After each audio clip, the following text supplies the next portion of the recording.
For the last good while, I've been looking at why so many good, honest, hardworking people don't get what they want in life.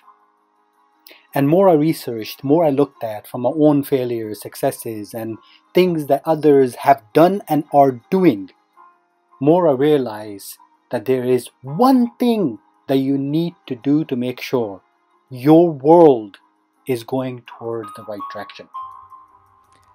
In this video, I'm going to share a powerful story about the single biggest thing that is holding you back from being happy and reaching your financial dreams. It will also tell you exactly why so many people fail. In a far off land, there were people who spent their entire day catching monkeys for a living. There lived a man who had 5 sons and a daughter. When he was young, he would catch enough monkeys to provide for his entire family. But with age, his monkey catching skills deteriorated. 4 of his 5 sons all chose to follow in his footsteps. They learned how to catch monkeys by his side. His middle son, Aiden, however, had no intention of continuing with family tradition. From a young age, he was starkly different from his siblings. He wanted to study and learn even though his loved ones saw it as a waste of time.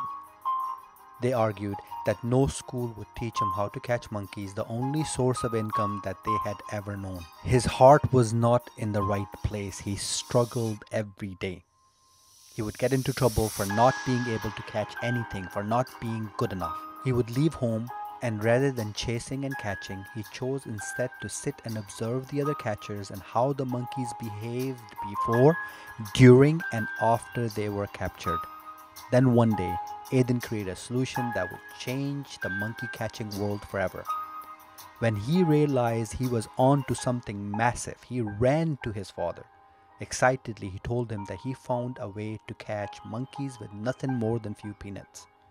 Having grown sick and weary of his son's lack of results, his father dismissed his claim immediately. Aiden then went to the village elders and told them that he had discovered a better ways to catch monkeys. They simply laughed at him and felt pity for Aiden's father. They all agreed that this middle son of Solomon would amount to nothing. Dejected and dismissed, he decided there was no point in telling anyone else. Instead, he set out to test his creation himself. Almost immediately, he was catching far more monkeys In less time than all his brothers combined.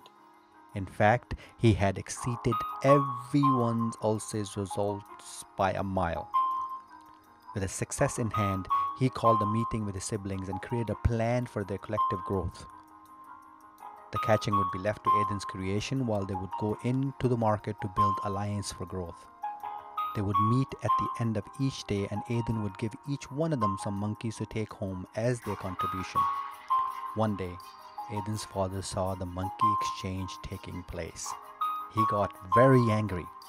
That day when Aiden got home, he got the beating of his life for being useless and for getting his brothers to give him the monkeys he was claiming as caught.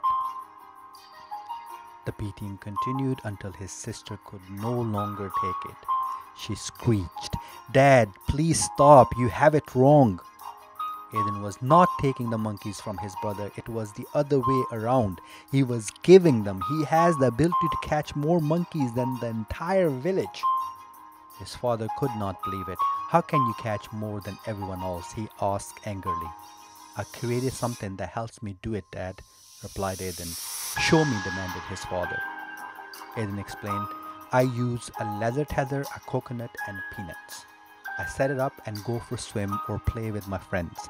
Upon my return, a monkey is always waiting for me." His father couldn't believe what he was hearing. He demanded to see it in action. Aiden showed him exactly how he had been doing it. It was genius in its simplicity. He hollowed out a coconut and made a small opening in one of its ends, just large enough for Monkey's hand.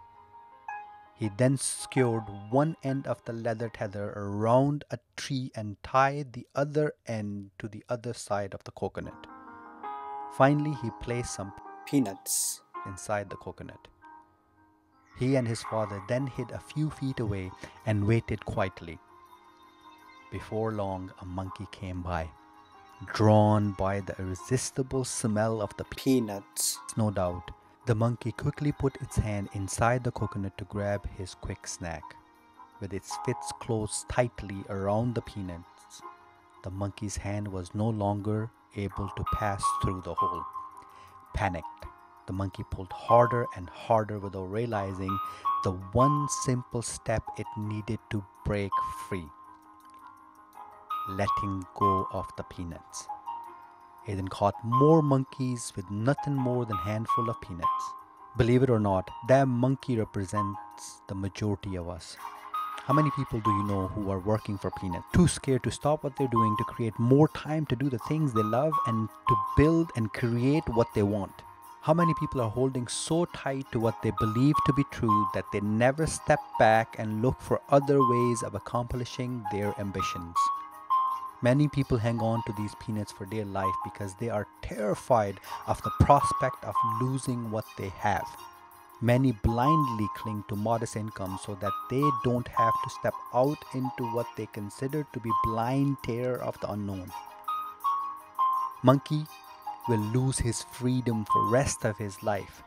Just by opening his fist and letting go of the peanuts, he would have freed himself, but he didn't. Ask yourself, what are the peanuts in my life? What are you holding on to?